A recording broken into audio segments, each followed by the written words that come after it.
বিসমিল্লাহির রহমানির রহিম। সুপ্রিয় শিক্ষার্থী, বিজনেস ম্যাথমেটিক্স ক্লাসে তোমাদের সুস্বাগত। আমরা ম্যাট্রিক্সের পিছনে অনেক কিছু আলোচনা করেছি। আজকে আমাদের আলোচনার টপিকস হচ্ছে কোএফিশিয়েন্ট রিলেশনের মধ্যে আমরা এটা একটু কোফ্যাক্টর এলিমেন্টস আলোচনা করব এবং অ্যাডজয়েন্ট ম্যাট্রিক্স এবং ইনভার্স ম্যাট্রিক্স, এই তিনটা টপিকস আজকে আমাদের আলোচনার বিষয়বস্তু। আমরা প্রথম দিকের পিছনের ক্লাসগুলোতে ম্যাট্রিক্সের ডেফিনিশন, ক্লাসিফিকেশন, তারপরে এলিমেন্টস অফ ম্যাট্রিক্স এবং অ্যাডিশন, সাবট্রাকশন, মাল্টিপ্লিকেশন, এই টপিকগুলো আলোচনা করেছি। আজকে আমরা কোএফিশিয়েন্ট গুলো আলোচনা করব,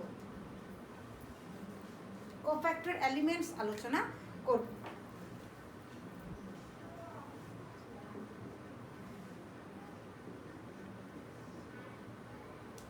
আজকের আলোচনার বিষয়বস্তু সুপ্রিয় শিক্ষার্থী হবে তিনটা: কোফ্যাক্টর এলিমেন্টস, অ্যাডজয়েন্ট ম্যাট্রিক্স এবং ইনভার্স ম্যাট্রিক্স। একটু লম্বা আলোচনা হবে, তোমরা ধৈর্য সহকারে আশা করি মনোযোগ দিয়ে শুনবে। আমার আজকের প্রথমে যেটা আমরা পড়বো সেটা হচ্ছে কোফ্যাক্টর এলিমেন্টস। এক নাম্বার যেটা আমাদের আলোচনার বিষয় সেটা হচ্ছে কোফ্যাক্টর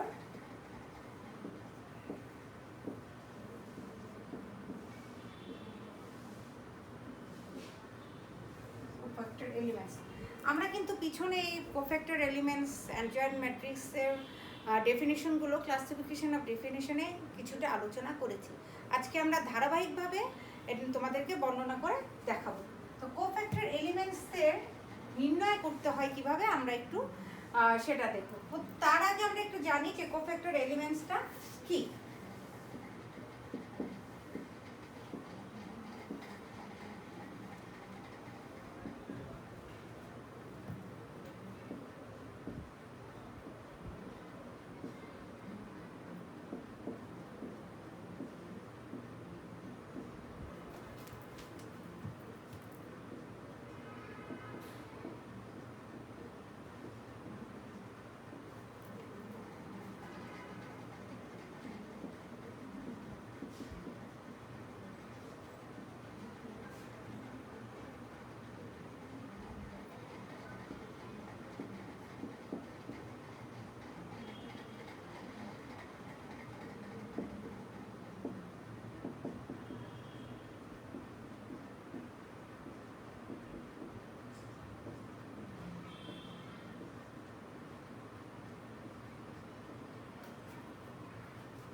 আমরা দেখতে পাচ্ছি যে কোফ্যাক্টর এলিমেন্টস বলতে কি বোঝাচ্ছে?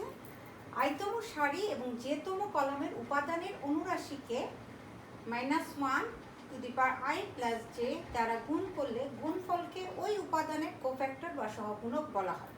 সংজ্ঞাটা তোমাদের কাছে এখন একটু অস্পষ্ট মনে হতে পারে, কিন্তু আমি বুঝিয়ে দিচ্ছি জিনিসটা কি। মনে করি এ একটি ম্যাট্রিক্স দেওয়া আছে যার উপাদানগুলো হচ্ছে আমরা জানি A11, 12, 13, A21, 22, 23, A31, 32, 33। এই ম্যাট্রিক্সটি আমরা বলছি আইতম সারি এবং যেতম কলামের উপাদানের অনুরাশিকে।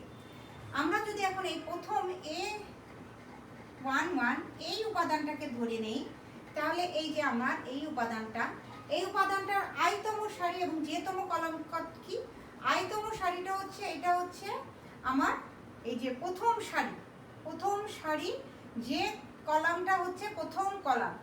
এই দুটা সারি এবং কলামের এই যে উপাদানটা, এই উপাদানের অনুরাশি কাকে বলে? একটি ম্যাট্রিক্সের ভিতরে কোনো উপাদানের এই সারি এবং কলামের উপাদানগুলো বাদ দিয়ে অন্য যে ম্যাট্রিক্স রূপটি থাকে, উপাদানগুলো থাকে, সেগুলোই হচ্ছে ওই উপাদানটির অনুরাশি। অর্থাৎ আমরা এই আইতম সারির জেডতম কলামে এই উপাদানটাকে যদি নেই, তাহলে এর অনুরাশি হচ্ছে এইটা, A22, 23, A32, 33। তাহলে আমার এটাই বলা হচ্ছে যে আইতম সারি এবং যেতম কলামের উপাদানের অনুরাশিকে, অর্থাৎ এইগুলাকে, অনুরাশিগুলো হচ্ছে এইগুলা -1 i + j দ্বারা গুণ করলে, অর্থাৎ আমার এখানে হচ্ছে গিয়ে cofactor elements is equal to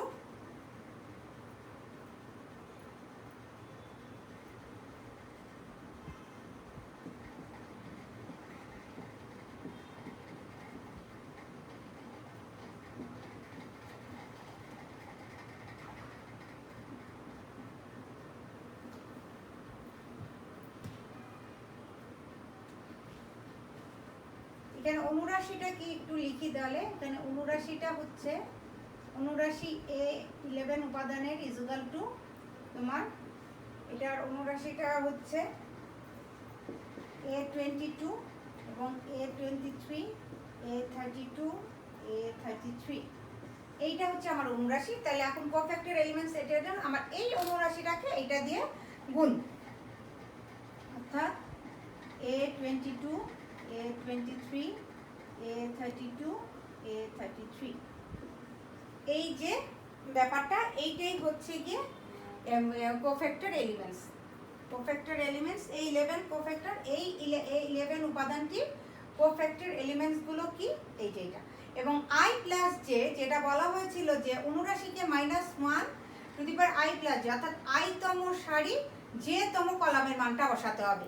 তাহলে আমার যখন A11 উপাদানটা নিয়ে আমি কাজ করতেছি, তখন কিন্তু আমার এখানে এই কলামটা হচ্ছে আইতম কলাম, আইতম সারি ছিল 1, এই যে 11, আর যে তম কলামটা হচ্ছে 1, অর্থাৎ এই প্রথম সারি প্রথম কলাম 1 1, তার জন্যই এটা ওখানে হয়ে গেল 1 + 1। এভাবেই এই মানটা বসাতে হবে।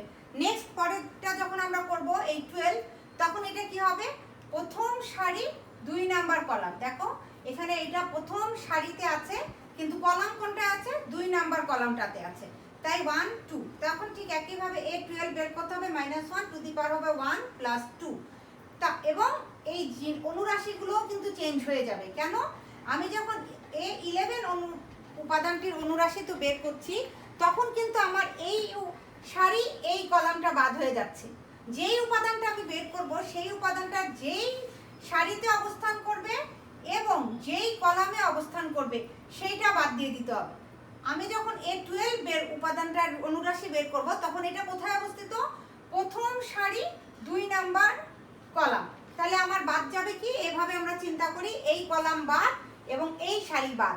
তাহলে আমার থাকে কি? A21 23, A31 33।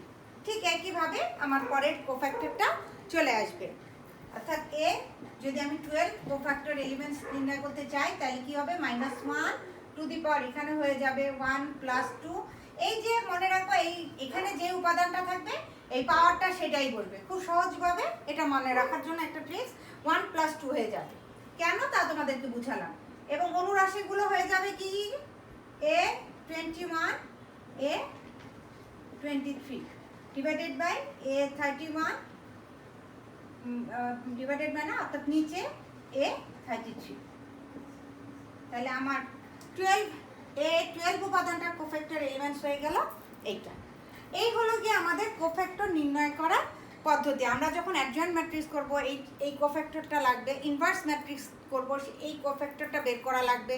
ইনভার্স মেথড অনুযায়ী আমরা যখন ইকুয়েশন সলভ করব, তখন আমাকে এইগুলো করতে হবে। এইটা খুব বেসিক জিনিস, তাই এই সবগুলো ফর্মুলার ক্ষেত্রে adjoint matrix, inverse matrix, inverse ম্যাট্রিক্সের সাহায্যে ইকুয়েশন সলিউশন, এই সব কিছুর ক্ষেত্রে হচ্ছে গিয়ে কি আমাদেরকে এই কোফ্যাক্টর এলিমেন্টস নির্ণয় করে নিতে হয়। This is called cofactor elements. এখন আমরা দেখি এই কোফ্যাক্টর এলিমেন্টস ম্যাট্রিক্সটা কি। আমরা কোফ্যাক্টর এলিমেন্টস ম্যাট্রিক্সটা লিখে ফেলি। ইচ্ছে করলে আমরা তাই কিন্তু এটা এখানে মানে একটা অঙ্কের মাধ্যমেও কোফ্যাক্টর এলিমেন্টস আমি তোমাদেরকে একটু বের করে দেখাইতে পারি, তাহলে তোমরা হয়তো আরেকটু শিওর হবা। তাহলে আমি একটু অঙ্কে এক্সাম্পল দিয়ে তোমাদেরকে এখন এই কোফ্যাক্টর এলিমেন্টসটা বের করি, তারপরে কোফ্যাক্টর এলিমেন্ট ম্যাট্রিক্স ওটা কিভাবে হয় সেটা দেখাই দিব। খুব সহজভাবে একটা ছোট উদাহরণের মাধ্যমে আমি কোফ্যাক্টর এলিমেন্টসের নির্ণয়টা বের করে দেখাচ্ছি। সবগুলো উপাদান বের করে একটু দেখাই, না হলে তোমাদের কাছে ক্লিয়ার নাও হতে পারে, একদম ক্লিয়ার হয়ে যাবে। তাহলে এক্সাম্পলটা আমরা যদি ধরি একটা ম্যাট্রিক্স এখানে আছে, late A is equal to, আমাকে একটা ম্যাট্রিক্স দেওয়া আছে, সেটা হচ্ছে 3 2 4 2 -1 0 8 2 3 8 2 3। এই ম্যাট্রিক্সটার এখন কোফ্যাক্টর এলিমেন্টস তোমাকে নির্ণয় করতে বললো। Determine the cofactor elements. Determine the cofactor elements.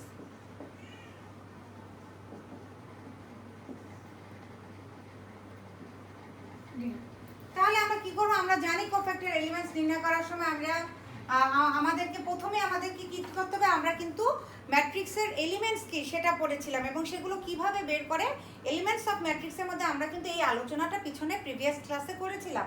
অর্থাৎ আমরা কিন্তু জানি এইটা হচ্ছে গিয়ে ম্যাট্রিক্সের A11 উপাদান, A12 উপাদান, A13 উপাদান।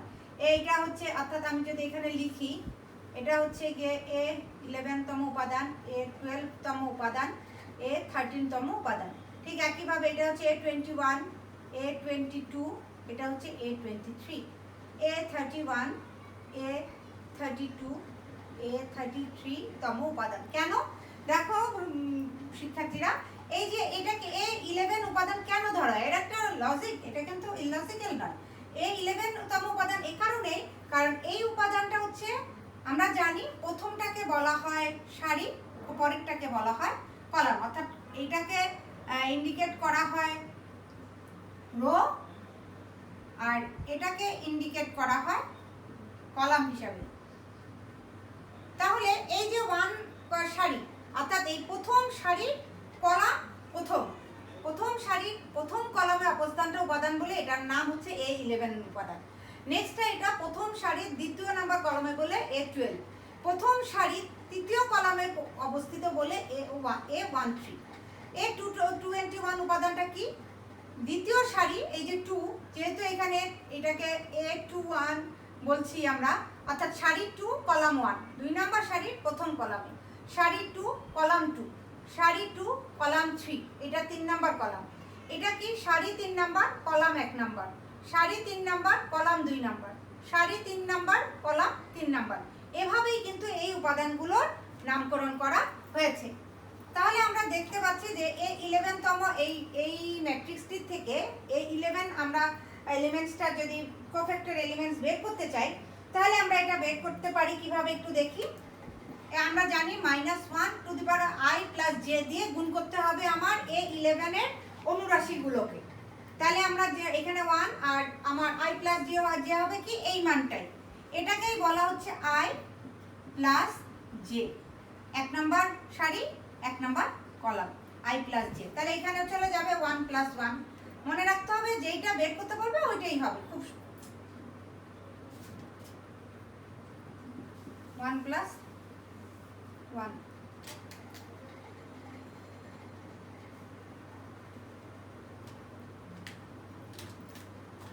তাহলে আমরা এখানে বসাই, আর আমার এখানে হচ্ছে গিয়ে আমি ইয়েগুলো কি করি, আমার অনুরাশিগুলো কি হবে, অনুরাশি আমি জানি যখন আমি প্রথম কলামটা মানে 1 1 উপাদানটা নিয়ে করব, তখন এই সারি বাদ যাবে, এই কলাম বাদ যাবে, অর্থাৎ প্রথম সারি বাদ যাবে, প্রথম কলামটা বাদ যাবে। এইভাবে চিন্তা করতে হবে। তাহলে আমার বাদ বাকি দিক থাকলো, মানে মানগুলো কি থাকলো, উপাদানগুলো -1 থাকলো, 0 থাকলো, 2 থাকলো, 3 থাকলো, এইগুলাই অনুরাশির উপাদান হবে। -1 0 2 3। এখন এটাকে কিন্তু আমরা ক্যালকুলেশন করব, যেটা আমি একটু আগে দেখাইনি, এখন তোমাদেরকে এটা ক্যালকুলেশন করে দেখাচ্ছি। -1 কে যখন আমি টু দি পাওয়ার আমার 1 + 1 তার মানে +2 হয়ে যায়, যখন মনে রাখবা যখন এখানে আমাদের জোড় সংখ্যা পাওয়ারে থাকে তখন মাইনাসটা প্লাস হয়ে যায়, যখন বিজোড় সংখ্যা পাওয়ারে থাকে, কারণ দেখো -1 গুণ -1 কি হয়ে গেল, -1 তার মানে 1 এর পাওয়ার যাই থাকুক সেটাই আসবে, অর্থাৎ 1 এর পাওয়ার যদি 2 স্কয়ারও থাকে এটা 1 হবে, এটা বুঝালাম। তাহলে -1টা অর্থাৎ এটা +1 হয়ে যাবে, এটা +1 হয়ে যাবে। এখন আমাকে করতে হবে কি, এটা একটু বসায় দেই কারণ তোমরা বুঝবা না। আচ্ছা, -1 টু দি পাওয়ার 2, এখানে কি হয়ে যাবে, বজ্র গুণন হবে, এইটার সাথে এটা গুণন হবে, এইটার সাথে এটা গুণ হবে, এবং প্রথমটা -1 × 3 মানে -3, পরের বার এটা মাইনাস চিহ্ন বসবে, যাই থাকুক এই সূত্র অনুযায়ী এখানে একটা মাইনাস বসবে, এখানে যদি মাইনাস থাকতো সেটা আলাদা, আর এইখানে ফর্মুলার মাইনাস আলাদা। 2 × 0 এটা 0, তাহলে আমার মানটা কত আসলো, -3, আর এখানে কিন্তু -1টা প্লাস হয়ে যাবে, যেহেতু পাওয়ার 2 আছে, তাহলে আমি দেখলাম এই যে আমার এখানে কিন্তু 2 আসলো। মনেই রাখবা যখন এখানে জোড় থাকবে তখন এটা হয়ে যাবে প্লাস, তাহলে +1 এর সাথে -3 গুণ করলে হয়ে যায় -3। এই চলে আসলো আমার 11তম উপাদান। এখন আমি চলে যাই এ 12তম উপাদান, -1 টু দি পাওয়ার 1 + 2, এটা চলে আসবে। অনুরাশিগুলো কি থাকবে, 12 এর অনুরাশি মনে রাখতে হবে আমার এই সারি 2 নাম্বার কলাম, 1 নাম্বার সারি 2 নাম্বার কলাম, তাহলে বাদ যাবে কি এই 1 নাম্বার সারি, এই যে 2 নাম্বার কলাম। তাহলে আমি চিন্তা করব আমার এটাও নাই সারিটাও নাই, আমার তাহলে কি আছে, আমার আছে এগুলা, অর্থাৎ পরের সংখ্যাগুলো। তাহলে আমার এখানে চলে আসলো কত, 2 0 8 3, 2 0 8 3। এইগুলো একটু আমার সংখ্যাগুলো একটু তোমাদেরকে লাগতেছে, হয়তো পরিষ্কার করে লিখি, 2 8, এটা ছিল এ 2তম উপাদান,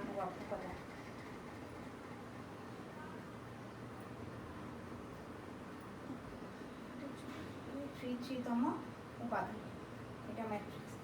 তাহলে আমি এখানে বসালাম 2 0 8 3, এই অনুরাশিটা তাহলে মান হয়ে যাবে -1 টু দি পাওয়ার 3, এখানে চলে আসবে 3 × 2 = 6 -0, তাহলে 6, এখানে -6, যেহেতু পাওয়ার 3 তার মানে এখানে একটা আসবে, বিজোড় হলে মাইনাস আসবে, জোড় হলে প্লাস থাকবে। এর 13তম উপাদানটা কি, -1 টু দি পাওয়ার 1 + 3, তাহলে আমার অনুরাশিগুলো কি থাকে, 1 নাম্বার সারি বাদ, 3 নাম্বার কলাম বাদ, এই যে এই সারি এই কলাম বাদ, তাহলে আমাদের কি থাকলো, 2 - 1 8 2, অনুরাশিগুলো থাকলো 2 - 1 8 2। এইটা যদি আমরা করি তাহলে আমার এখানে চলে আসবে -1 টু দি পাওয়ার 4, এখানে চলে আসবে 2 × 2 = 4 মাইনাস, এখানে সূত্রের মাইনাস থাকবে এবং -1 কে 8 দিয়ে করলে -8 আসবে, এখানে চলে আসলো -8, তাহলে আমার ইয়েটা মাইনাস প্লাস হয়ে গেল 8, 8 আর 4 12, আর এখানে 1 এর প্রায় +12। এইভাবে আমি 11 12 13 বের হলো।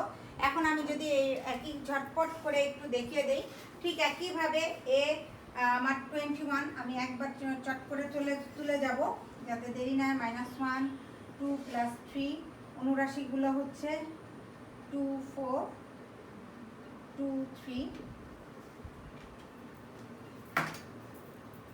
আমার কি চলে আসবে -1 3 পাওয়ার, এখানে চলে আসবে 6 -8, চলে আসবে -2, মাইনাসে প্লাস।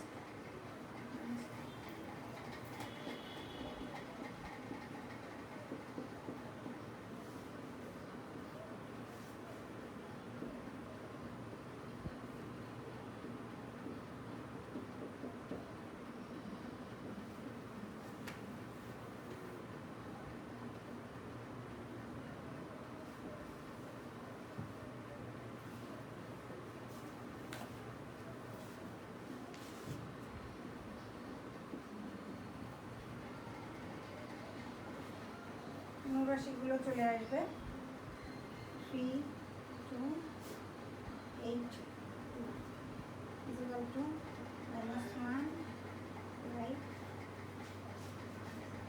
6 minus 60 plus 3। একইভাবে আমরা যদি একটু এই পাশে চলে আসি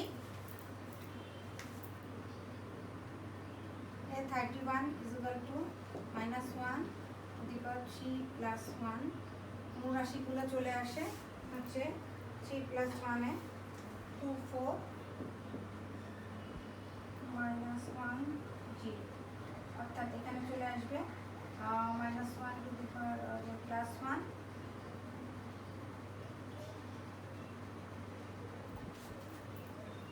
-1 to the power 4 নিলে 0 +4 রেজাল্ট হচ্ছে গিয়ে 4। এই 32 হয়ে যাবে -1 3 plus 2। অনুরাশিগুলো হয়ে যাবে 3 plus 2 এ 3 4 2 0 3 4 2 0, অর্থাৎ -1 5 পাওয়ার 0 -8 তাহলে -8 +8। এর 33 এটা হয়ে যাবে 1 - 2 + 3 + 3। অনুরাশিগুলো হয়ে যাচ্ছে 3 2 2 - 1 equal to -1 to the power 6 -3 -4 equal to -7 -7।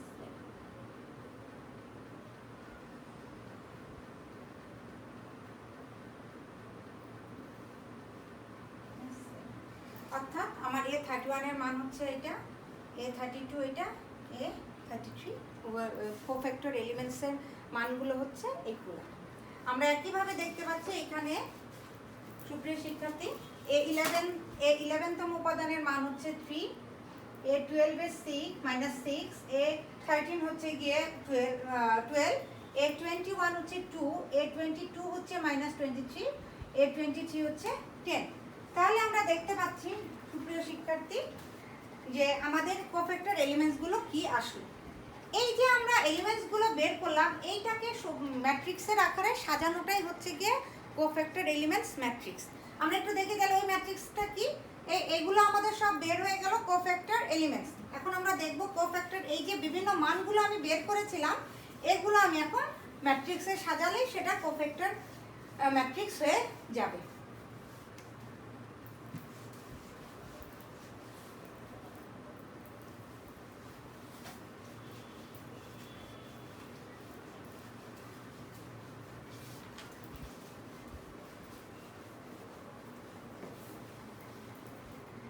দেখো তোমরা এখানে আমার হচ্ছে গিয়ে কোফ্যাক্টর ম্যাট্রিক্স থেকে আমরা বিভিন্ন উপাদান বের করেছিলাম। আমাদের কিন্তু একটা মাদার ম্যাট্রিক্সটা কি ছিল, মাদার ম্যাট্রিক্সটা ছিল যে A = একটা ম্যাট্রিক্স দেওয়া ছিল, সেটা ছিল 3 2 4, তারপর হচ্ছে 2 - 1 0 এন্ড 3 নাম্বার সাইডটা ছিল 8 2 3।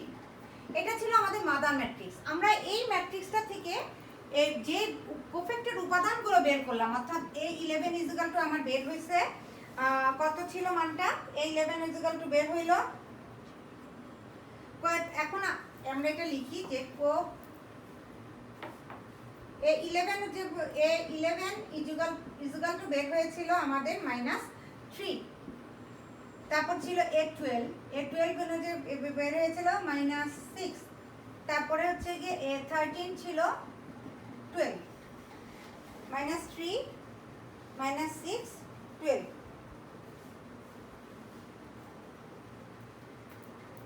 এরপরে আমাদের বের হলো A21 এর মান ছিল আমাদের 2, A22 এর মান ছিল 23 মাইনাস A23 এর মান ছিল হচ্ছে গিয়ে 10, A31 এর মান ছিল 4, A32 এর মান ছিল 8, A33 এর মান ছিল মাইনাস 7। এই যে আমরা এই মাদার ম্যাট্রিক্সটার কোফ্যাক্টর এলিমেন্টস বের করেছি এটা। এখন কোফ্যাক্টর এলিমেন্টস অফ ম্যাট্রিক্সটা কি দেখো, cofactor matrix of A is equal to, তাহলে কত হবে, এই যে আমরা মানগুলো বসিয়েছি 11 11 12 13 আমরা সারি আকারে বসাই দেব। এই 11 মানে হচ্ছে -3, এই 12 মানে হচ্ছে -6 12, তারপর এটা ছিল 21 22 23 2 -23 প্লাস 10, 31 ছিল 4 8 -7। এই হলো কি আমাদের কোফ্যাক্টর ম্যাট্রিক্স অফ এ। অর্থাৎ আমরা এই যে উপাদানগুলো নির্ণয় করি সেটাকে ম্যাট্রিক্স আকারে সাজিয়ে দিতে হবে। মনে রাখবে 11 12 13 এগুলো কিন্তু সারি আকারে আসবে। এটা 11 12 13 21 22 23 31 32 33, এই হলো the cofactor of matrix। এখন আমরা চলে যাব adjoint matrix। adjoint matrixটা কি, what is adjoint matrix? adjoint matrix অর্থাৎ adjoint matrix is equal to হচ্ছে গিয়ে cofactor matrix transpose, cofactor matrix transpose, cofactor matrix transpose অর্থাৎ adjoint matrix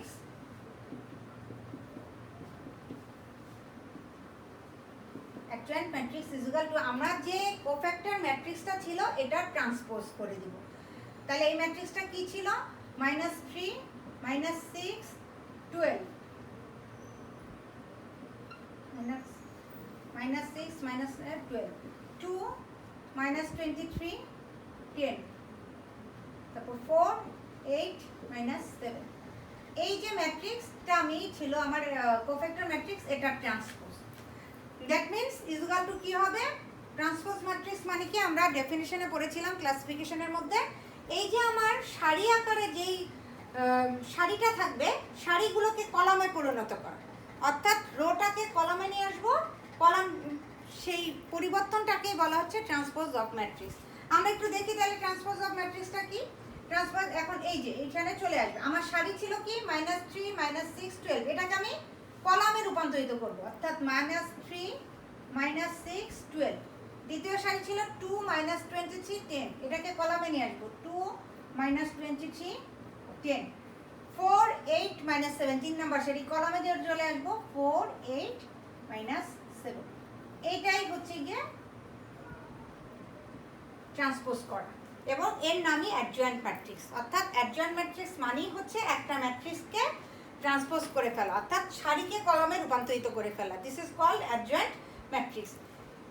এখন এই মানে এই যে আমরা বিভিন্ন কিছু নির্ণয় করা শিখলাম, কোফ্যাক্টর এলিমেন্টস, অ্যাডজয়েন্ট ম্যাট্রিক্স, এগুলো আমাদের কেন প্রয়োজন, এই ব্যাপারগুলো আমাদের করতে হবে কি, আমাদেরকে ইনভার্স ম্যাট্রিক্স নির্ণয় করার সময় কাজে লাগবে। কারণ ইনভার্স ম্যাট্রিক্সের আমি আজকে তোমাদেরকে ইনভার্স ম্যাট্রিক্সের মধ্যে পুরোপুরি এখন যাব না, কারণ যেহেতু এই জিনিস আইটেমগুলোই তোমাদের কাছে নতুন। আমি যদি এখন আবার ইনভার্স ম্যাট্রিক্সের সেই 5টা স্টেপ মেনটেন করে ইনভার্স ম্যাট্রিক্স করতে হয় সেটা বলি, তাহলে একটু এলোমেলো লাগবে। তাই আমরা আজকে ক্লাসটা এখানে শেষ করব। তবে নেক্সট ক্লাসে আমার যে ইনভার্স ম্যাট্রিক্সটা করা লাগবে সেটাকে কিন্তু আমার এই সবগুলো জিনিস মাথায় রাখতে হবে এবং তোমাদেরকে প্র্যাকটিস করতে হবে। ইনভার্স ম্যাট্রিক্সের ক্ষেত্রে আমরা কি কি আমাদের মূল কাজ হচ্ছে 5টা স্টেপ ইনভার্স ম্যাট্রিক্সের ক্ষেত্রে।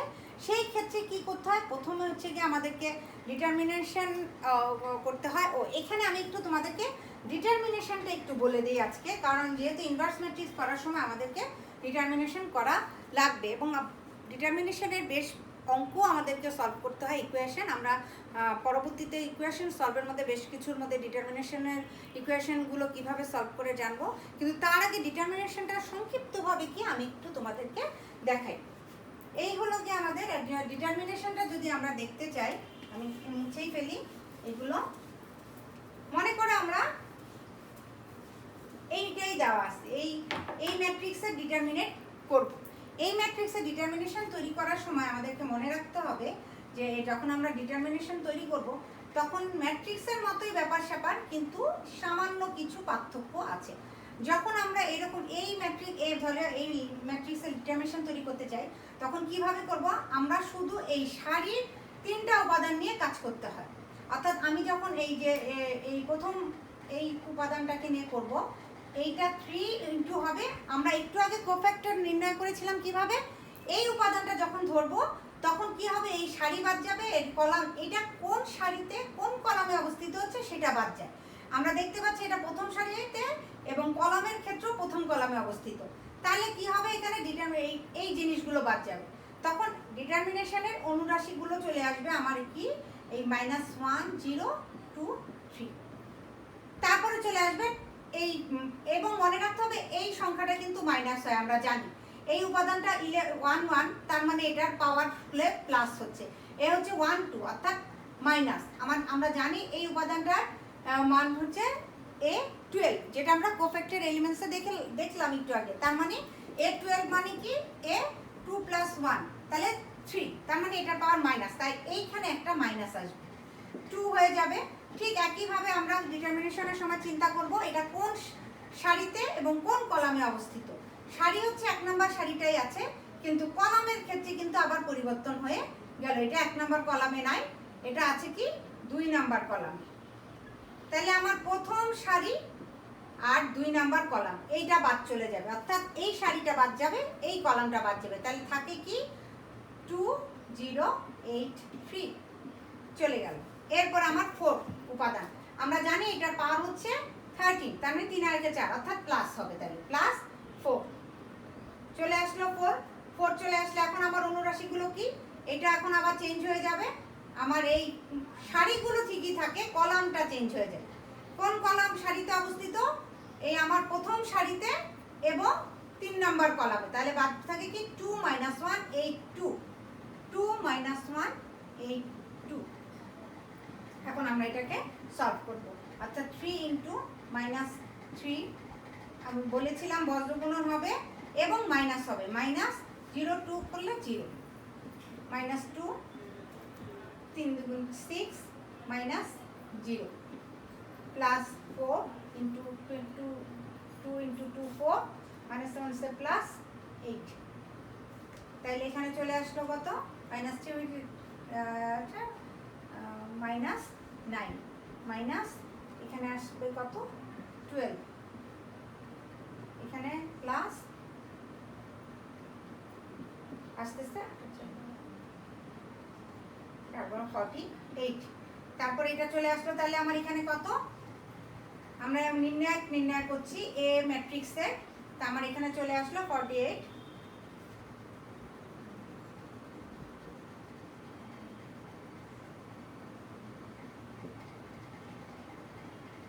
27, তাহলে আমার এ নির্ণয়কের মান বের হলো 27। আমরা যখন ইনভার্স ম্যাট্রিক্স করব তখন আমাদেরকে কিন্তু এইভাবে প্রথমেই ডিটারমিনেশনটা তৈরি করতে হবে, কোফ্যাক্টর এলিমেন্টস বের করতে হবে, কোফ্যাক্টর এলিমেন্টসকে এইভাবে ম্যাট্রিক্স আকারে ট্রান্সপোজ করে ম্যাট্রিক্স আকারে সাজিয়ে তারপর ট্রান্সপোজ করতে হবে। এরপরে চলে তাহলেই কিন্তু আমরা পেয়ে যাব কি অ্যাডজয়েন্ট ম্যাট্রিক্স। আমরা কি লিখেছিলাম যে অ্যাডজয়েন্ট ম্যাট্রিক্স মানেই হচ্ছে কোফ্যাক্টর ম্যাট্রিক্সকে ট্রান্সপোজ করা, এটাই হচ্ছে কি আমার ছিল অ্যাডজয়েন্ট ম্যাট্রিক্স। আমার ইনভার্স ম্যাট্রিক্সের সূত্রই হচ্ছে, ইনভার্স ম্যাট্রিক্সের সূত্রই হচ্ছে adjoint matrix divided by determination এ।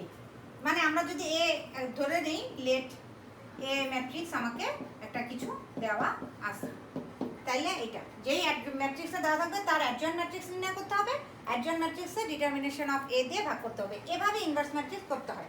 আমরা পরবর্তী ক্লাসে এটাকে ডিটেলস আমি আলোচনা করব, এবং এই আলোচনা করার ক্ষেত্রে আমরা শুধু আলোচনাও করতে পারি, অথবা একটা ইকুয়েশন দিয়ে ইনভার্স ম্যাট্রিক্স কীভাবে কাজ করে সেটা আমাদেরকে একটু পরের স্টেপ। তো আমরা দুটো একসাথে আলোচনা করে দেবো, একটা ইনভার্স ম্যাট্রিক্স নির্ণয় করে এবং সাথে সাথে সে ইনভার্স ম্যাট্রিক্সের মাধ্যমে কীভাবে ইকুয়েশন সলভ করে আমরা সেইটা আলোচনা করবো ইনশাল্লাহ। এর পরবর্তীতে আমরা গ্রামার রুল, গজ রুলস, আরও অন্যান্য যে সমস্ত রুলসগুলো আমাদেরকে জানা প্রয়োজন এক্ষেত্রে, এবং কিছু থিওরির ম্যাথস আসে, প্রশ্নের অঙ্ক, সেগুলো আমাদেরকে সলভ করতে হবে। আমরা ইনশাল্লাহ ধারাবাহিকভাবে সেগুলো আলোচনা করব। আজকে এ পর্যন্তই।